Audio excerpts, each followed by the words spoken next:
Kevin, talk about the game, especially the fourth quarter. Your team's down 7 late, and the resiliency they showed to come back and force overtime. I thought our kids put forth a great effort on Saturday. Our big concern going into the game was, could we handle the physical nature of Plymouth State, and I thought our kids did a really good job of responding to that challenge.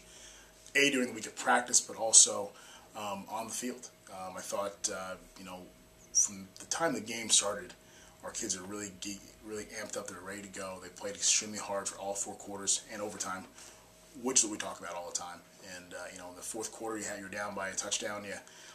You kind of give them some points, and the kids continued to fight and didn't back down, didn't hang their heads. They just kept going, and they knew that we could go make a play. And then Jake Shoup, I thought, did a really good job in the fourth quarter, managing the game, and throwing up a great touchdown pass to Dylan Rimsky, who made a phenomenal catch. And that's kind of who we are, schematically and offensively. I thought our defense, we weren't perfect, but we were as good as I've seen in a long time defensively. To hold that offense to 160 yards of total offense, 134 yards rushing, when they're probably one of the top rushing teams in the conference, if not in the country. I thought that was a great, inspired performance. We've got some guys who are really stepping up for us due to injuries and so on and so forth. I'm really happy about that. I can name a couple guys for you. I think, defensively, Chris Williams, to come from being a receiver to go and being in corner and not missing a beat, that was a phenomenal player for us. It won't show up in the stats what he did, but really did a phenomenal job for us. Looking on offense, I'm really excited about where we're getting with our running game, our running backs, our young backs especially.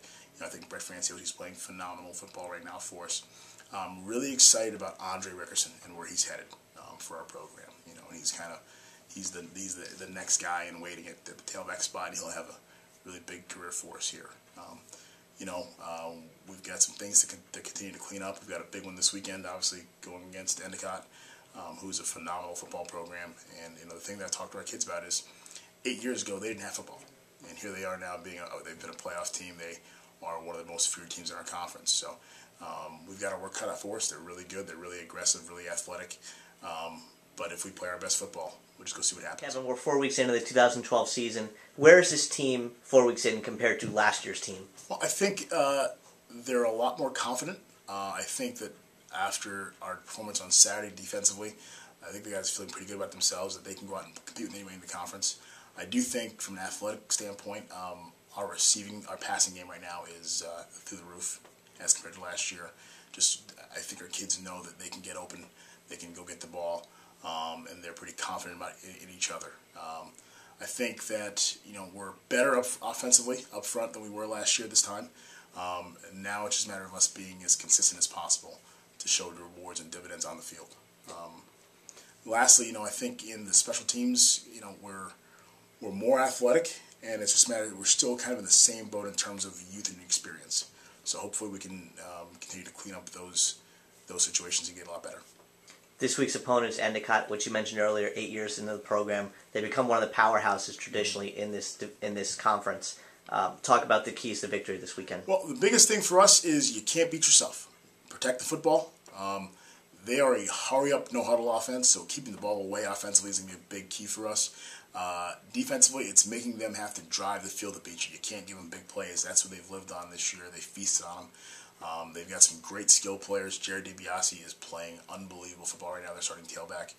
Drew Fournette is a brand new quarterback for them. He's doing a phenomenal job. And then their receiving core is outstanding. They graduated a lot of good players, but like any good program, they didn't rebuild. They reloaded. And so we've got some work to do to be able to match those guys. Defensively, they're an exceptionally. It's unreal watching them play on defense. They play the way we want to play. Physical, aggressive, fast. They're 3-4, pretty multiple. They have some really big linebackers, so we've got to be able to handle those guys and handle their big, athletic defensive linemen. If we can do that, we should have a fun day. Great. Thank you, Coach Loney. Fans, remember to log on to nicholsathletics.com for all your Bison football needs.